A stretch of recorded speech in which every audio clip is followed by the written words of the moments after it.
Vamos conversar sobre cristão ateu, sobre o cristão ateu. E antes de avançar, antes de prosseguir na compreensão desse texto legal, daquilo que a gente vai olhar, deixa eu dar uma olhada com você, deixa eu recapitular com você aquilo que a gente vai falar. Nas igrejas, uma igreja como a nossa, a gente fala muito sobre cristão. O cristão isso, o cristão aquilo, o cristão aquele outro. A gente fala muito aqui também sobre não cristãos. Quantas vezes nós oramos aqui pelos muçulmanos? 1,5 bilhão, 1,4 bilhões de muçulmanos no mundo inteiro. O muçulmano diz, cristão eu não sou, eu sou muçulmano. Se você pensar no hindu, 1 bilhão de hindus, não é? Principalmente concentrados na Índia, você diz, não, ele não é cristão, ele vai dizer, não sou cristão, eu sou hindu, eu não tenho nada a ver com Cristo. Então nós costumamos falar muito sobre quem é o cristão e nós dizemos muito sobre quem não é cristão. Mas e quem estiver no meio termo? E quem estiver no meio aí dessa questão de, não é? A maioria das pessoas, eu fico pensando, será que não se encaixa nesse grupo intermediário que crê em Deus? Crê em Deus. Por isso está lá, cristão, crê em Deus, a cruz está lá. Mas acabam vivendo, levando um tipo de vida como se Deus não estivesse por perto, como se Deus não importasse, como se Deus não fosse importante para ele. Então, o cristão ateu é aquele que crê em Deus, mas ele vive como se Deus não existisse. Tem cristão ateu aí por toda parte, não é mesmo? Toda parte. Tem cristão ateu em toda direção. Então, nós hoje vamos avançar um pouquinho, nós falamos sobre isso hoje, e nós queremos falar de que alguém que é cristão, mas ainda está preso no seu passado. Hoje de manhã nós falamos sobre quem é cristão, mas não conhece a Deus.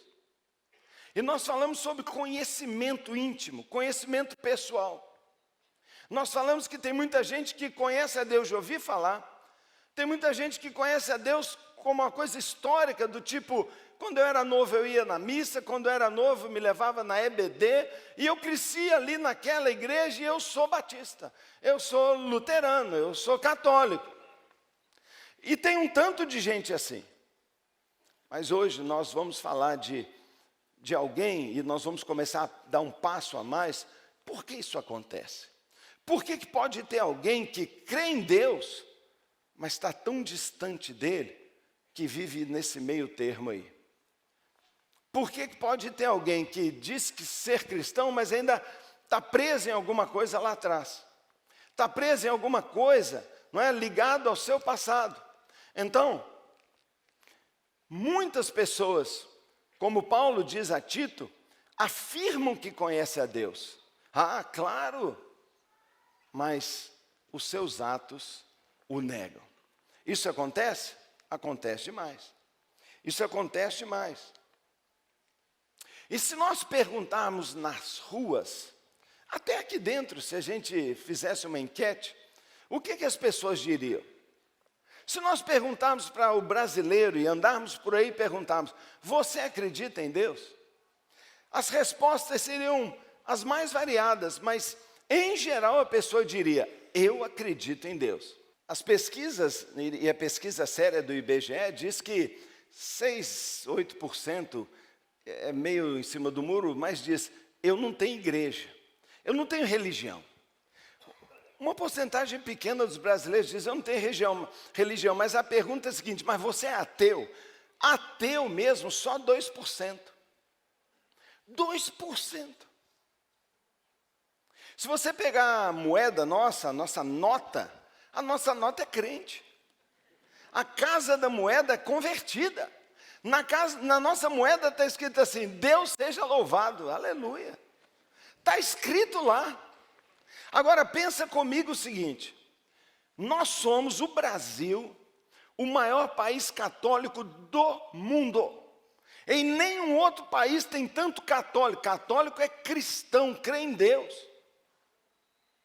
Nós somos o maior país espírita kardecista do planeta. Em nenhum lugar tem mais espírita kardecista do que no Brasil.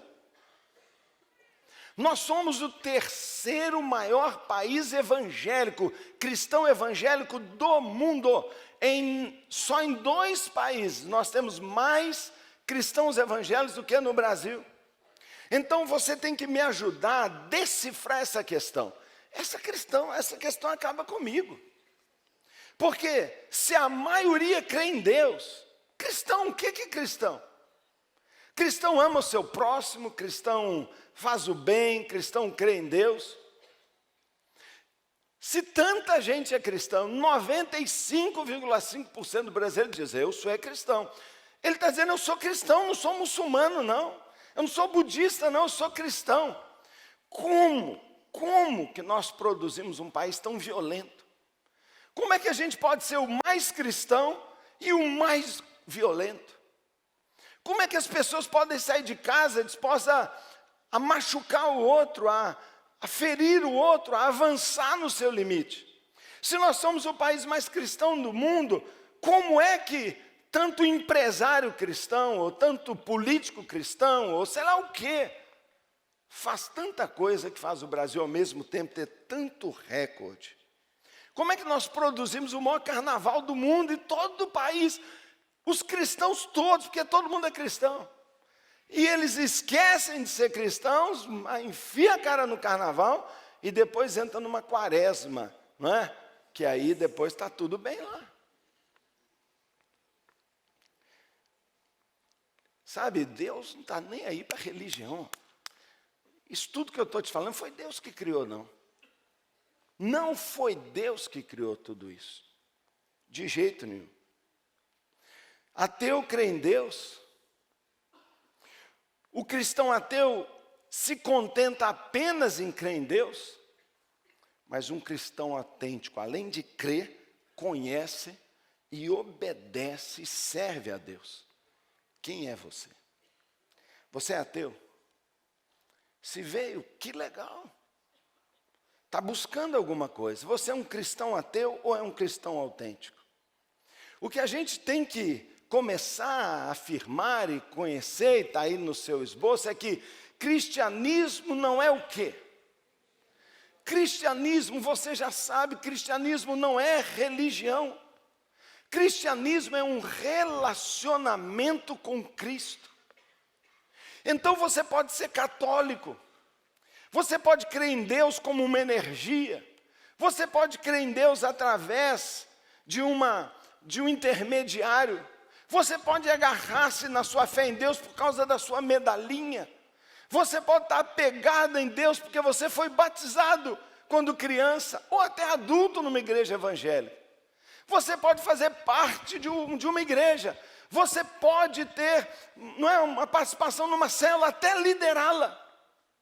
Mas se você não tem um relacionamento pessoal com Cristo, se você conhece um monte de coisa sobre Ele, se você está cheio de informações, mas você não tem um relacionamento pessoal, provavelmente você é um cristão ateu. E eu fico pensando, se cristianismo é relacionamento com Cristo, talvez, para a gente decifrar essa questão, nós temos que dar uma olhada nessa palavra relacionamento. Eu me relaciono com muitas pessoas. Eu não tenho muita dificuldade de me relacionar, não sou muito fácil, não. Mas algumas coisas eu sei sobre relacionamento. E eu sei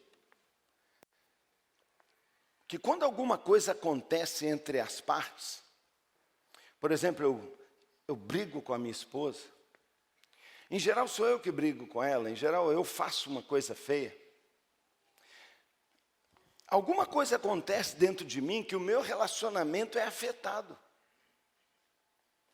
E eu fico imaginando que se eu deixar aquilo continuar acontecendo,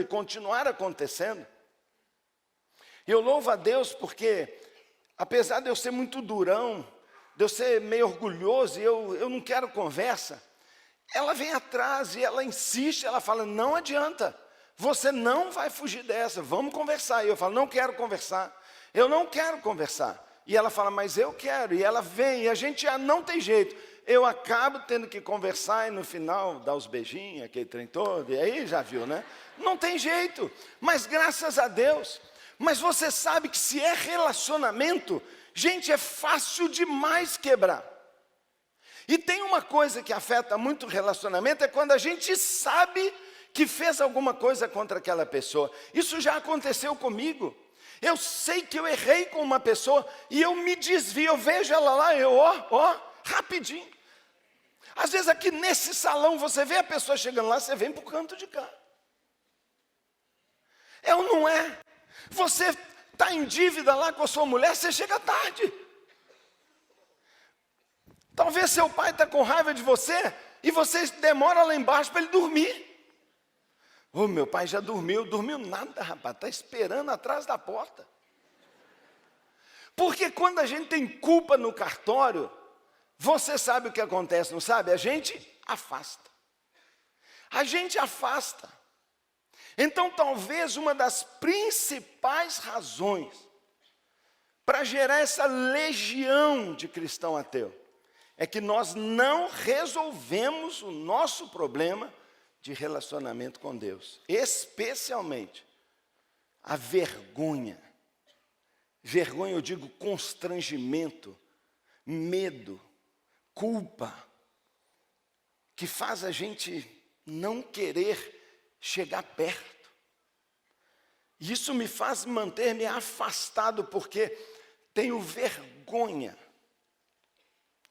E quando a gente começa a estar consumido por sentimentos ligados a decisões e atitudes que nós tomamos, nós não conseguimos desenvolver um relacionamento com Deus. E aí você está dentro da igreja, você está com aquele problema lá dentro guardado, você põe sua roupa de crente, sua bíbliazinha, você vai na sua célula, você está lá, mas ninguém sabe que você não é pertinho de Deus. Você está vivendo de aparência. Tem um relacionamento assim, religioso, distante, mas você não abraça, não aproxima. Por quê? Tem vergonha. Porque você tem vergonha. Crer em Deus não é a mesma coisa que ter um relacionamento com Deus. Não é. E com o tempo a gente vai acumulando uma lista tão longa de pecado. Com o passar do tempo a gente vai pensando, como é possível, com tudo que eu fiz ou tenho feito, Deus me perdoar? E nós vamos sendo trancados numa prisão de vergonha, a gente vai ser trancado e no final, a gente acaba odiando tanto o nosso passado, que a gente começa a dizer, eu também, tipo, eu não presto, eu não mereço. E a coisa vai aumentando e no final eu não acho que eu fiz coisa ruim, eu começo achando que eu sou ruim. Então, vergonha. Talvez você fale assim, eu não tenho nada disso. Tudo bem, mas é um relacionamento. Como que você acha que as coisas que você faz podem estar afetando o seu relacionamento com Deus? Por exemplo, você está vivendo uma situação financeira, está a conversa de tudo que é a esquina aí, estou no maior aperto. Mas e quando foi você que fez tudo errado?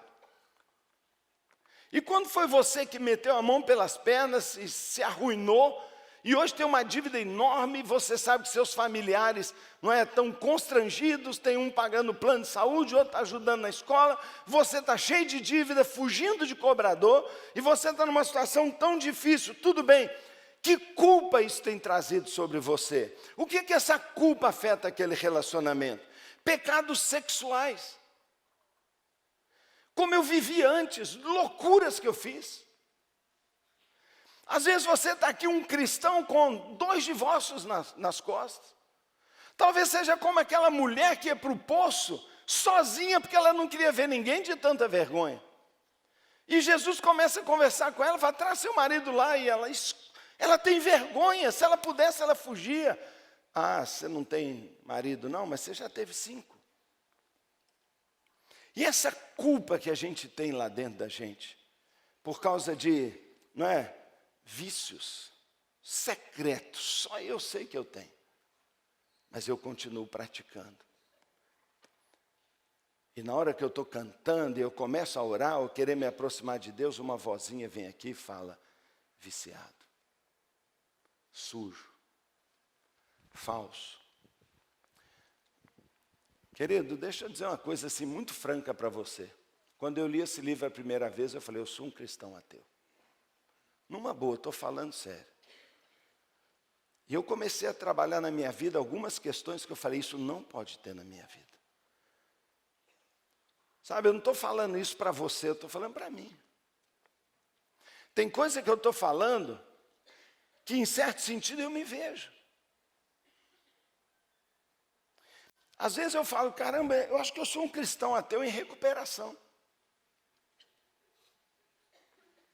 Sabe, tem gente hoje que não gosta de mim, que deve ter raiva de mim, e eu sei, eu fui de uma estupidez imensa naquele relacionamento. E aquela pessoa que foi mentindo, e hoje já nem sabe o que é verdade ou mentira, e as pessoas não confiam muito. Eu conheço gente que carrega uma culpa por ter sido abusada quando era menina. E não consegue viver feliz e livre, porque ela diz, a culpa foi minha. E eu falo, meu Deus, era uma criança abusada. Só que uma semente, um ciclo, uma prisão de vergonha, prende essa menina, prende esse rapaz, prende aquele senhor, prende aquele empresário. E ele está na igreja, e ele lembra, e ele sabe o que ele já fez. Ele sabe que tem alguém que, se encontrar com ele na rua, vai dar nele. Ele sabe que tem um irmão dele que tem raiva dele, um pai que ficou magoado.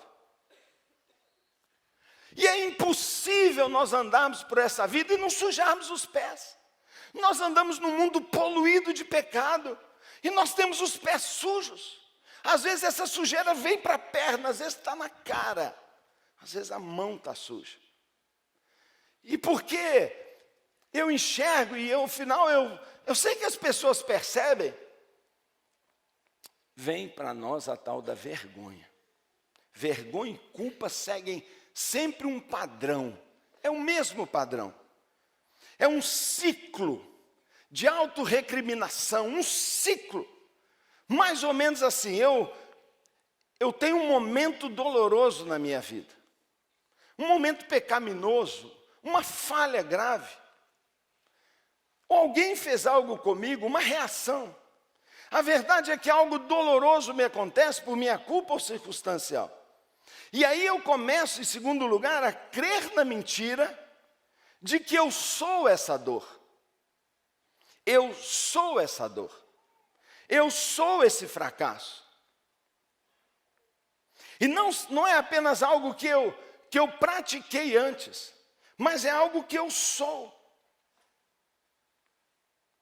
E por fim, a gente fica preso nessa armadilha.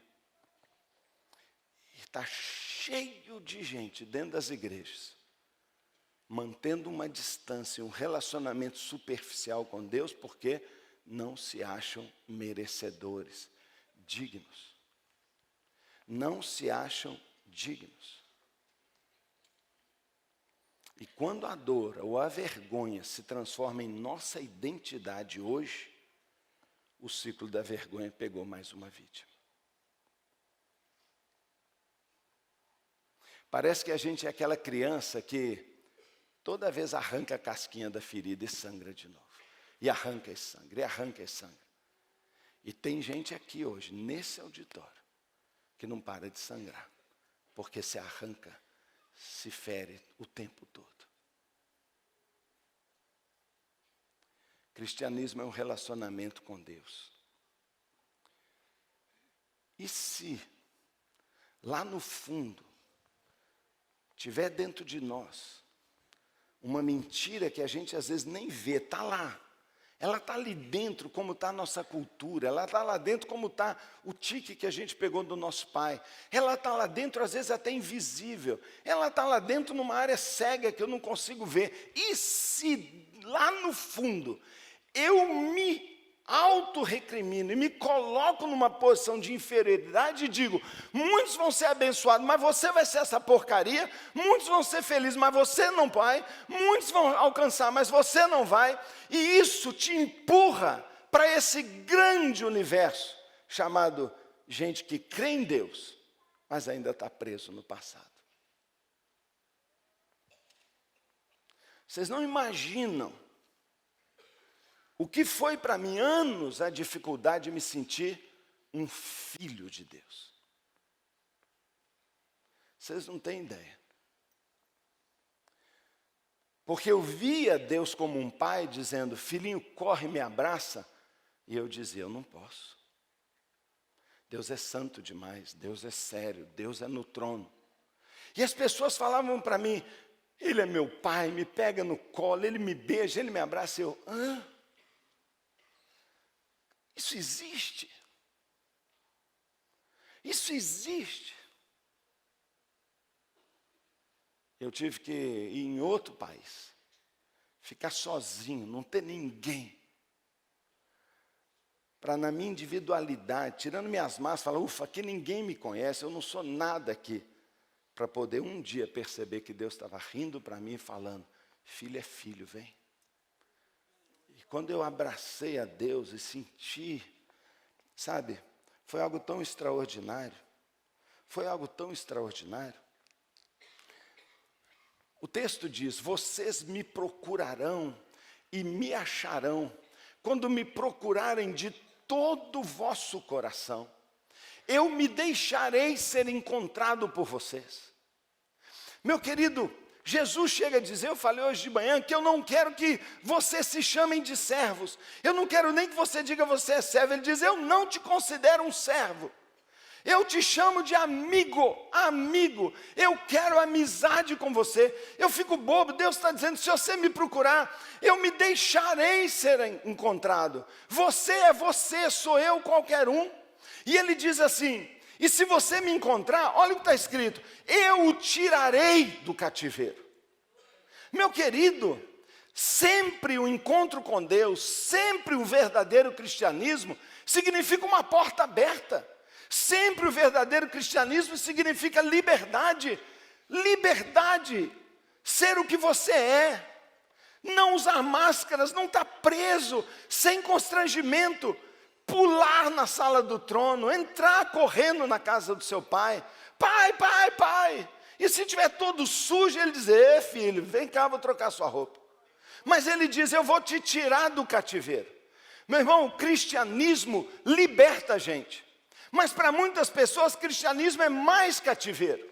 Cristianismo é mais punição. Cristianismo é mais cobrança. Cristianismo é mais cansaço. Não é à toa que Jesus diz, venham os cansados.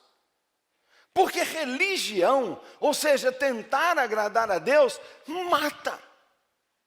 É a pior coisa que eu posso viver. É a pior coisa. E o texto diz, portanto, se alguém é um cristão, olha, esse verso é o pilar desta palavra. A Bíblia está dizendo, e está projetado ali para você não ter dúvida, se alguém está em Cristo, é uma nova criação. Claro que teve aquilo. Claro que aquilo aconteceu com aquela mulher, 5 maridos, claro que eu meti a mão pelas pernas, claro que eu me viciei, claro que eu estou todo cicatrizado, claro que eu fui imoral, tudo bem, é verdade, mas eu agora encontrei com Cristo.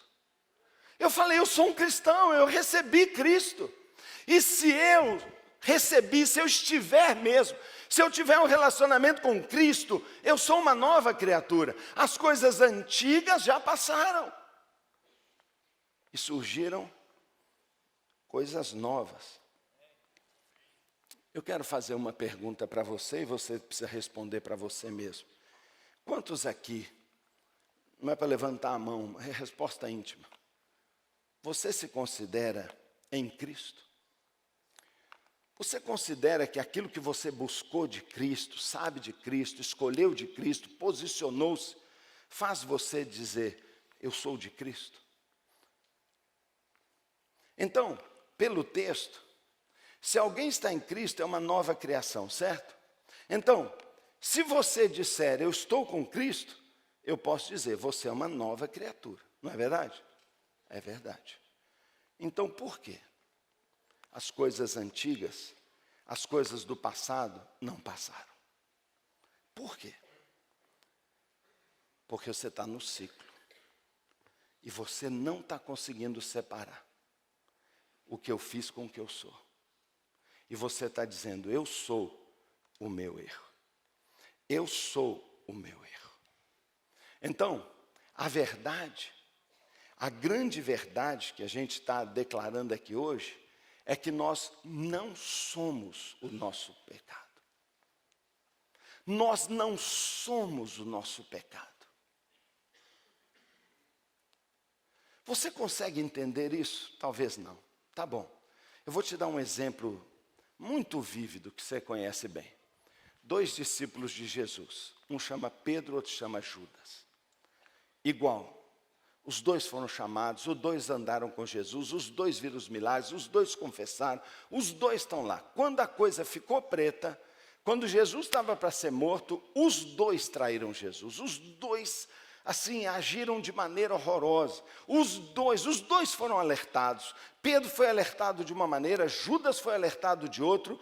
Todos os 2 sabiam, os 2 tinham consciência, os 2 fizeram escolhas, os 2 traíram. Pedro, quando viu o que ele tinha feito, ele se arrependeu. Mas Pedro chorou, Pedro se arrependeu. Pedro, ele recusou na cabeça dele a mentira. Por quê? Porque Pedro traiu Jesus. Mas a mentira que vinha para ele, o ciclo da vergonha é, você é um traidor, você é um traidor, você é um traidor. Mas de alguma maneira, Pedro resistiu a essa mentira. Fragilizado, arrependido, ele clamou a Deus por perdão. Ele chorou. E Deus respondeu, como qualquer um de nós, a súplica dele. E Deus disse, eu te perdoo, e disse isso publicamente. Gente, chama Pedro de volta. Como ele sempre fará conosco. Mas Judas não fez isso. E nota bem, o fato de Pedro ter recusado se chamar de traidor, nenhum de nós hoje diz que Pedro é traidor. A gente lembra disso, mas Pedro é apóstolo, Pedro é bênção, Pedro é homem de Deus, Pedro é honrado, Pedro é triunfante, Pedro é um sucesso. Mas como ele traiu Jesus, e daí isso não pegou nele. Agora, quem nós chamamos de traidor? Aquele que acreditou que o que ele fez dele um traidor. Ele disse, eu traí Jesus, traiu igual Pedro. Eu sou um traidor. Ele agarrou o pecado dele e disse, eu sou o meu pecado. Como você chama Judas hoje? Traidor. Judas é sinônimo de traidor. Você é sinônimo de quê? Você é sinônimo de fraco? Você é sinônimo de quem a gente não pode confiar? Você é sinônimo de mal-humorado? Você é sinônimo de grosso? Você é sinônimo de inconstante, desonesto e outros piores sinônimos?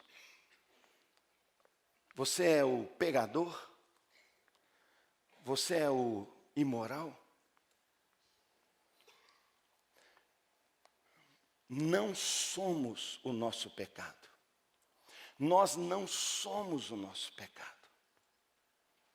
Nós cometemos pecados, mas existe algo que dissolve a cola, que remove a cola desses rótulos que querem pegar na gente. E é a nossa lágrima. A nossa lágrima molha o nosso corpo e não cola. Você já chorou em arrependimento? Não pode haver um cristão sem arrependimento. Você pode vir para Cristo, como disse a mulher, Ele me dá tudo o que eu tenho. provavelmente, não sei, não seja um cristão e representa muita gente que vem a Jesus querendo o benefício, mas o caminho não foi o arrependimento, foi a necessidade. Deus até ajuda, Deus até abençoa, mas não é filho, não é amigo, não tem intimidade. É a nossa lágrima que impede da gente colar, e foi o choro de Pedro que não deixou que essa pecha horrorosa, essa fama horrorosa agarrasse nele. Então, nós não somos o que o nosso pecado é. A verdade é que nós não somos o nosso pecado, o que nós somos. Se você for cristão mesmo, você é filho de Deus. Você é perdoável. Você é capaz. Você é moldável. Você é constrangido pelo amor de Deus. Você converteu-se, você precisa dele. Então, meu querido, deixa eu dizer para você mesmo, para valer, que se você não tratar com muita seriedade o seu passado e o seu pecado, e se você não tomar como base que o nosso relacionamento com Deus só se estabelece a partir do arrependimento, você vê o pastor Luiz declarando a primeira palavra que Jesus falou pregando aos homens foi: arrependam-se. Por quê? Porque esse é o caminho do cristianismo. O arrependimento não apaga o meu passado, mas não deixa ele colar em mim. Eu continuo tendo aquele problema, mas eu não sou o problema. E para tantas pessoas é tão difícil deixar para trás. Então eu queria que você pensasse algo importante. É que tem alguma coisa que não pode ser mudado. Tem coisa que não vai ser mudado, irmão. Não vai ter jeito de você voltar atrás naquilo que aconteceu. Não tem como mudar. Isso significa então que dançou? Não.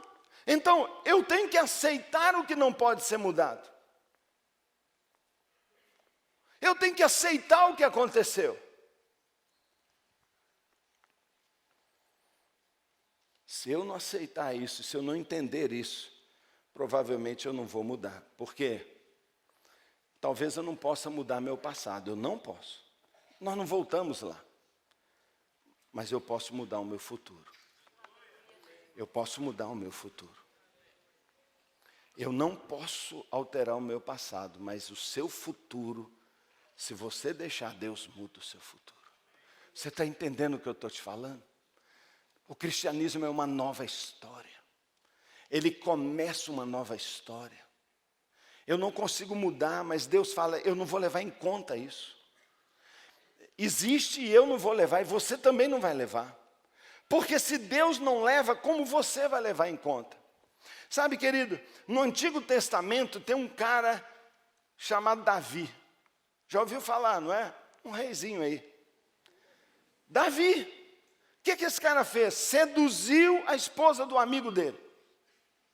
Deixa eu falar, ele seduziu a esposa do amigo dele. Ele engravidou a mulher do amigo dele. Prenha, ele engravidou. Ele usou o seu poder de rei para assegurar que esse amigo fosse morto. Então, Davi seduziu a mulher do amigo. Ele engravidou a mulher do amigo. E ele usou sua influência para que esse amigo morresse. Quando esse amigo morreu, ele disse, ela é minha mulher. E tentou despistar, dizendo,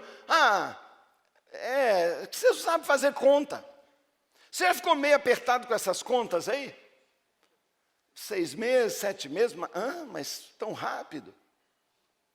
E ele casa com ela. Meu irmão, seu pecado foi duramente confrontado.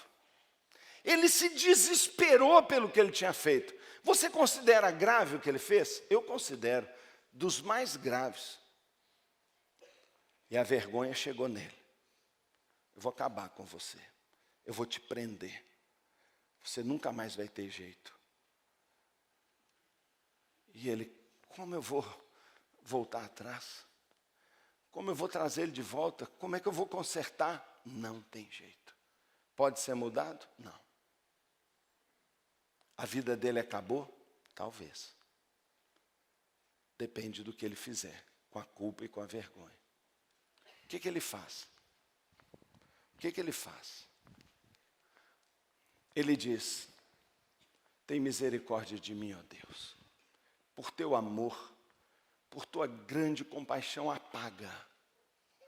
Eu não posso fazer nada para mudar, mas o Senhor pode apagar a minha transgressão. Lava-me de toda a minha culpa. Ele não falou: mas ela deu bola. Eu não vou deixar uma mulher bonitona assim e não mostrar que eu sou homem. Vão achar que eu sou boiola. Hoje todo mundo faz. Eu sou rei, eu tenho direito a ter a mulher que eu quiser. Não. Ele não fez isso. Ele disse: toda a culpa é minha. Purifica-me, Deus, do meu pecado. Cria em mim um coração puro, Deus. Renova dentro de mim um espírito excelente, estável, inabalável. Não me expulse da sua presença. Eu não quero fugir. Eu não posso deixar que isso quebre meu relacionamento. O que eu fiz é horroroso, mas eu, ao invés de fugir, eu tenho que chegar perto. Muitos de nós, quando erramos, tomamos a decisão mais burra do mundo. Nós fugimos do único que pode consertar a gente. Porque não tem como mudar o que você fez. Dar pensão, corrigir, chamar visita, chorar, se autopunir, se martirizar, cortar com faca, meter seu carro numa ribanceira. Não adianta. E muita gente se pune, muita gente adoece, muita gente esconde, muita gente finge, muita gente chora, muita gente sofre, muita gente divorcia, muita gente faz mal ainda mais para os outros. Por quê? Porque afasta de Deus, e Ele está dizendo: o que eu mais preciso é chegar perto de você. Não tire de mim o seu Espírito Santo, me devolva, porque eu perdi a alegria de viver. Me devolva a alegria e me sustenta, porque eu sou fraco. Me ensina a te obedecer, eu não consigo. Meu irmão, quando ele fez esta oração, Deus fez assim para ele: vem. As lágrimas dele não deixaram também outro rótulo colar: adúltero. Eu sei que Davi é adúltero, foi adúltero. Eu sei que ele cometeu um adultério. Eu sei o que ele fez. Mas eu o admiro, você o admira, ele é um herói da Bíblia, porque não colou a fama. E o relacionamento dele com Deus foi restaurado. Foi restaurado. Sabe, nós temos que ter fé naquilo que Deus tem prometido. Ele fala que aquele que se arrepender, ele cobre as suas vergonhas. Sabe, ele cobre completamente. E esse é o segundo passo. O primeiro passo é: eu não posso mudar, eu tenho que aceitar o que aconteceu. Mas agora, nesse momento, eu tenho que dar um segundo passo, é crer no que Deus prometeu. O que nós acabamos de ler?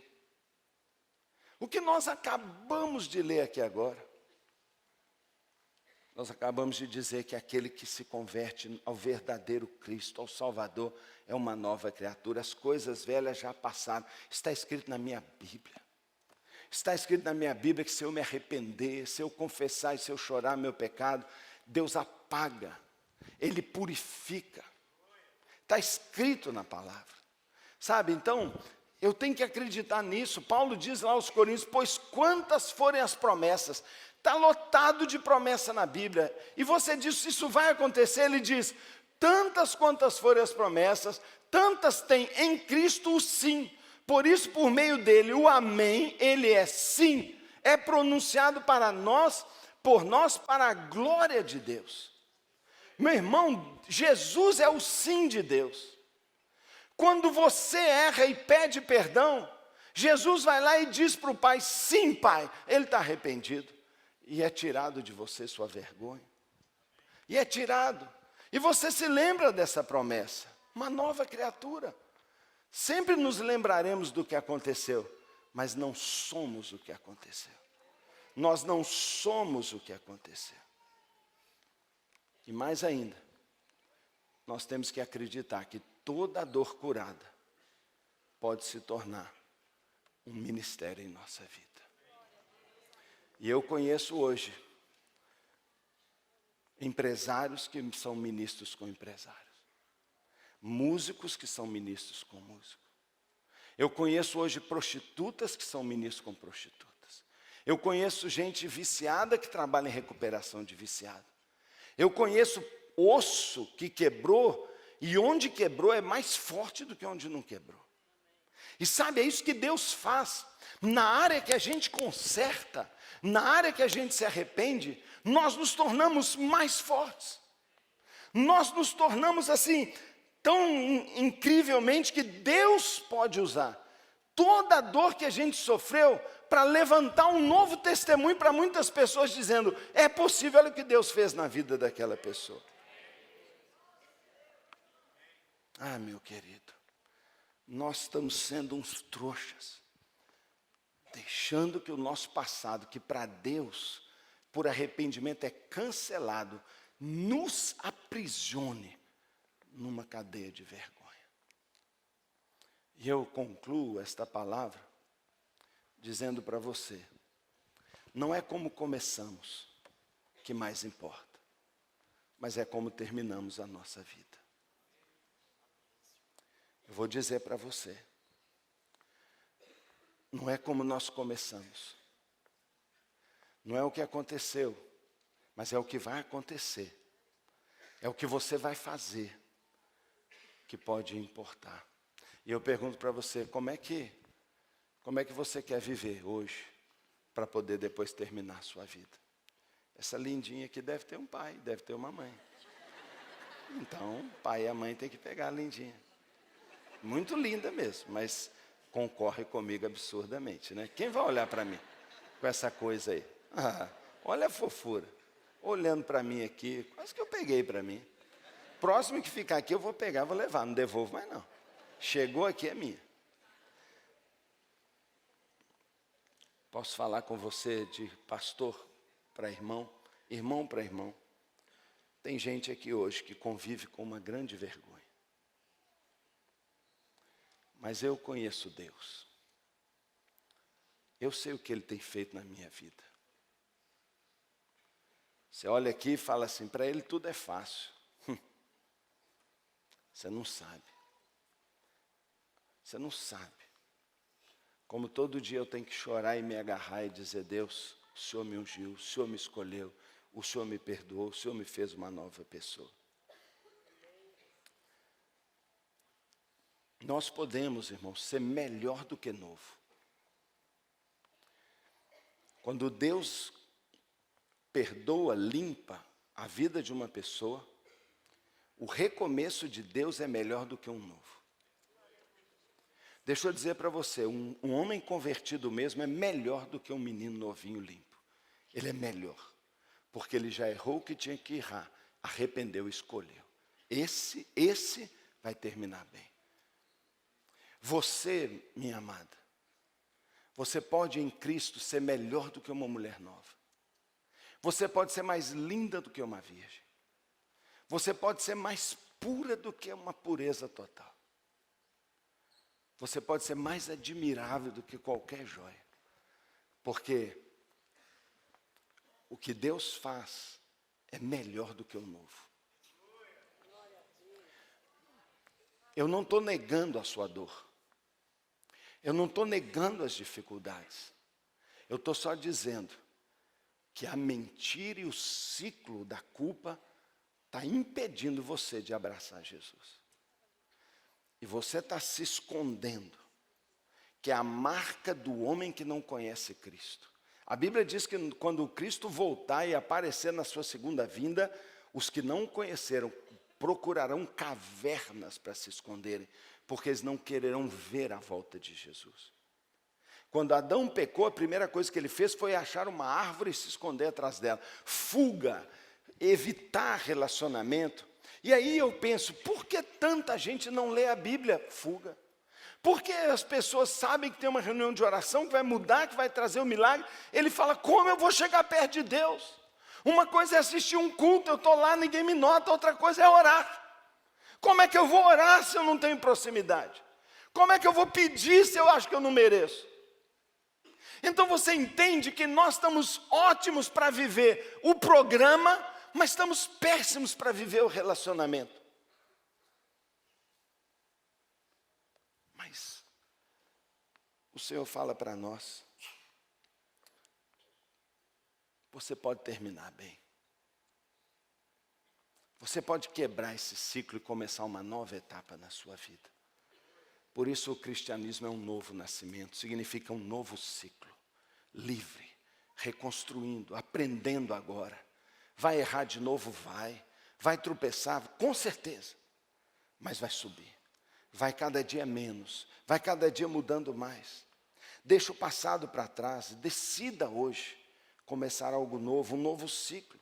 Não aceite mais, você é o dono da sua vida, Deus te deu esse direito. Não aceite mais ser controlado pelo passado. Ele não existe, não volta, mas está te escravizando. Tem sempre gente que vai nos lembrar do nosso passado, mas Deus diz, eu não me lembrarei dele. Eu apago as suas transgressões. Eu não lembrarei, nunca você fez. O mundo vai lembrar o tempo todo, até a igreja lembra, os nossos irmãos jogam na nossa cara, insinuam, comportam, rotulam, classificam os bons, os mais ou menos e a corja. Até na igreja tem essa porcaria, mas Deus não é assim não. Porque Ele diz, quando você se arrepender, eu não me lembrarei do que você fez. Eu não perderia uma promessa dessa, eu não perderia. Talvez você vai ter que lidar com seus erros hoje, mas Deus vai te ajudar. Talvez alguém vai ter que fazer uma reparação, pedir um perdão, conversar com alguém, mas Deus vai te ajudar porque Ele te ama. Ele diz, se você me buscar, eu vou te tirar do cativeiro. Eu vou te tirar do seu cativeiro. Você vai ser livre, linda, futuro, as coisas vão andar para você, mas você tem que arrepender. Quando uma pessoa se arrepende mesmo e toma essa posição, o diabo perde o controle dela. Porque para isso se manifestou o Filho de Deus. Para quê? Para destruir, desfazer as obras do diabo. Culpa é obra do diabo. O diabo é o acusador. Ele é que prende. Ele joga o peso. Deus diz, vem para mim. Do jeito que tiver. O diabo diz, não venha, você não merece. Deus não falou isso. Deus nunca falou isso. Deus nunca falou para alguém, não venha. Ao contrário, a Bíblia diz que quem vinha perto dele eram os beberrões, os pecadores, os religiosos é que o criticavam. O texto nos conta que Jesus está numa mesa com seus amigos e uma prostituta entra, vê os pés dele debaixo da mesa, entra por debaixo.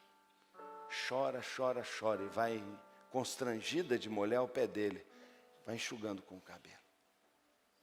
Ela era uma mulher da vida, mas ela não tinha vergonha, porque Jesus não repulsa ninguém. Se você está se sentindo envergonhado e repulsado, não é Jesus. É um espírito de acusação que está te prendendo. É você mesmo, é sua justiça própria. Sua justiça própria é como trapo de imundície. Sua justiça própria é algo imundo para Deus. Deus não gosta, Deus faz assim, para de querer ser justo. Assume logo e vem, como Pedro, como Davi. Ou termine a sua vida de uma tragédia e receba o rótulo. Porque Pedro seguiu, não podia mudar o que fez, trair. Mas então agora eu não traio mais. O que ele me pediu eu vou fazer. Judas disse, trair, não tem mais jeito para mim. Se enforcou. A história de um com o mesmo erro terminou em triunfo. A história do outro terminou em fracasso. Tragédia, tragédia. Eu quero orar com você. Você pode ficar de pé, por favor?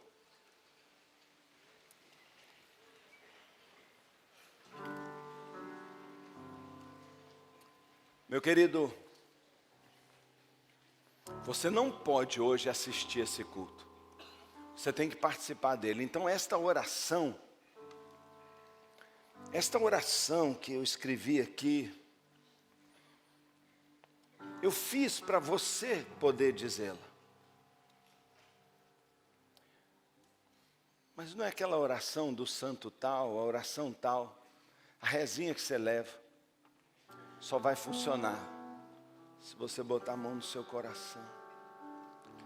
Deixar a verdade vir e dizer: eu não vou deixar que o meu passado interfira no meu relacionamento com Deus, porque eu não quero ser um cristão ateu. Milhões dizem cristão, mas vivem como se não conhecessem a Cristo. Milhões vivem sofrendo, envergonhados. Milhões dizendo-se crentes, mas vivendo miseravelmente, sem vitória, sem bênção, sem alegria, sem paz, ansiosos, preocupados, com medo, pânico, doentes. Como? Porque sabem que Deus está longe. Mas há um caminho, é o arrependimento. Sabe o que Davi fez? Ele foi para uma cama, para uma casa, eu sei lá para onde ele foi, e ele fez aquela oração. Hoje você está aqui, no âmago da sua família, para fazer uma oração. E eu queria que você fechasse seus olhos. Eu vou esperar você acalmar. Eu vou esperar você entrar dentro de você mesmo. Eu vou esperar você tirar essa roupinha de fingimento e botar a verdade. Eu vou esperar você ser você agora. Eu vou dar um tempo para que você desista de botar uma banca. Eu vou esperar você imaginar que você está sozinho aqui. Que não tem sua mulher do seu lado, que não tem ninguém vendo.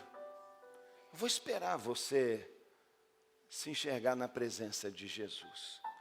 Porque cristianismo é presença de Jesus. E se você agora já está aí, não pensando numa energia, mas se aproximando do Cristo vivo, que foi para a cruz dizendo: eu te amo, eu te amo.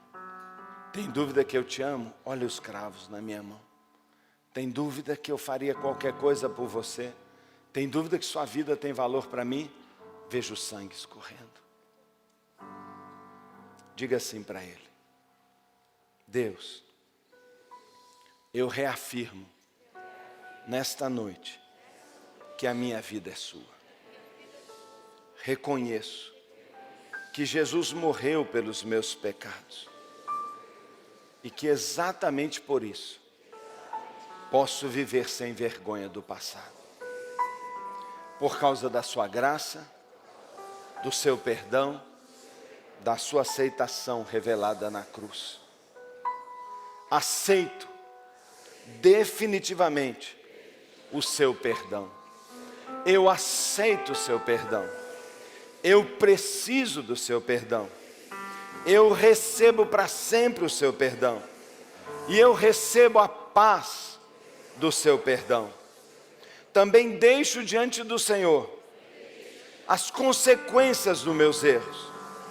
Sei que o Senhor usará tudo para o meu crescimento e para o meu bem. Eu acredito e eu confesso que eu não sou os pecados que eu cometi. Eu estou em Cristo e eu sou uma nova criatura. Eu tenho um futuro à minha frente e eu escolho viver o futuro de Deus para mim. Plenamente, gradativamente e pela fé. Eu agradeço pelo seu amor. De todo o coração, eu te agradeço por me amar tanto, por me perdoar. E é com esta certeza de que o Senhor me quer e me aceita como eu sou e me transforma naquilo que o Senhor quer que eu seja. Com esta certeza, eu faço essa oração. E em nome de Jesus eu digo: sim, assim seja. Amém. Amém. Agradeça ao Senhor.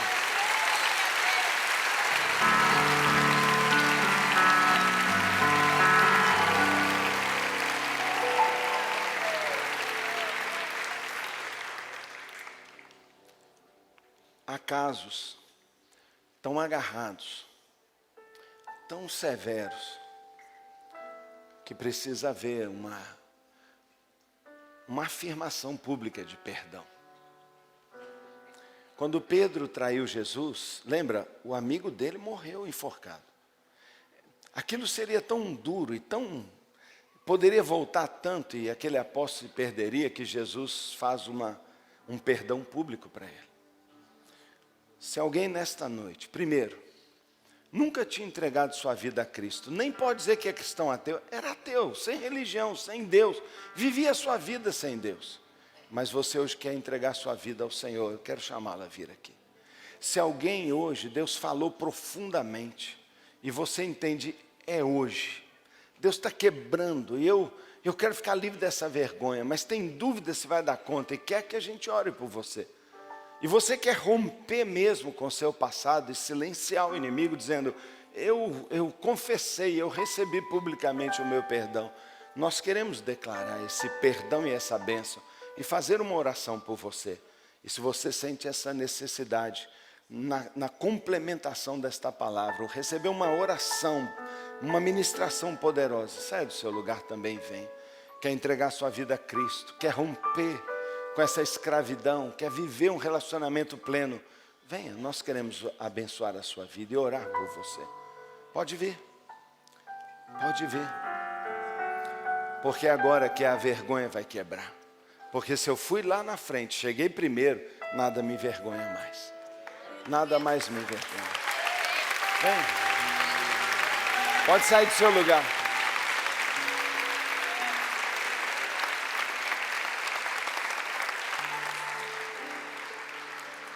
Esse altar aqui hoje é lugar para pastor, que reconhece que está em recuperação. É lugar para líder de célula que diz, essa área de vergonha na minha vida não vai mais roubar minha unção. É lugar para supervisor que diz, eu tenho tido uma crise tão séria e íntima, que eu tenho que arrebentar isso. A Bíblia diz, confessem suas vergonhas, passem um constrangimento, confessem seu pecado uns aos outros, para serem curados. Muito pode a oração. Talvez você tenha que romper com o fingimento. Talvez você precise tomar uma posição, e os outros vão olhar e vão falar o quê? Vão falar nada, vão falar nada. Vão falar, olha um apóstolo Pedro lá, olha um rei Davi ali, olha um rei Davi ali, olha uma ungida dali, olha ali, olha um perdoado lá, olha mais um livre lá, olha a unção liberando ali, olha um amigo de Deus chegando ali, olha um magoado liberando sua mágoa, olha um ofendido rompendo com a ofensa, olha. Meu querido, aceite o que não pode ser mudado, mas defina que é você, com Deus, que vai escolher como você vai terminar. Venha, nós vamos orar com você. Vamos orar pelos nossos irmãos? Vamos orar. Esse irmão talvez precise de um abraço aqui. Talvez você queira vir, você conhece? Tem um líder de célula que conhece quem está aqui? Tem um colega de GD, tem um irmão? Sabe, essa é uma hora que não dá para ficar envergonhado não. Diz para ele que ele é precioso demais. Diz, você é especial demais. Chega aqui. Chega aqui.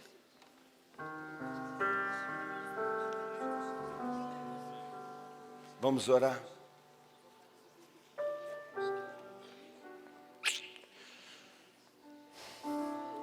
Senhor, muito obrigado, Senhor. Muito obrigado, Pai, pela Tua palavra que não volta vazia. Pai, eu quero, Senhor, em Teu nome, e esta igreja que é corpo de Cristo, nós queremos dizer a esses irmãos que nós os amamos demais, que todos nós somos gente em recuperação, que todos nós estamos sendo dia a dia transformados, e que nenhum de nós é perfeito, mas que nós estamos avançando. E de que esse mundo não vai mais prender a gente. Que o materialismo não vai me dominar. Que a impureza e a sedução não vai me envenenar mais. que eu não ficarei intoxicado de culpa mais, que eu não andarei encurvado, sobrecarregado mais. Eu não sou o que eu fiz. Eu sou o que Deus disse que eu sou. Eu sou um filho, um amigo de Deus. Eu sou cristão autêntico, porque eu sou arrependido. Irmão, Deus não exige a perfeição da gente, Ele exige o quebrantamento. Apenas certifique-se que você está entregando sua vida ao Senhor. Os que estão se convertendo aqui, os que estão hoje entregando a vida a Cristo pela primeira vez, peçam perdão, diga-me, eu me arrependo, eu quero receber Jesus como meu Salvador.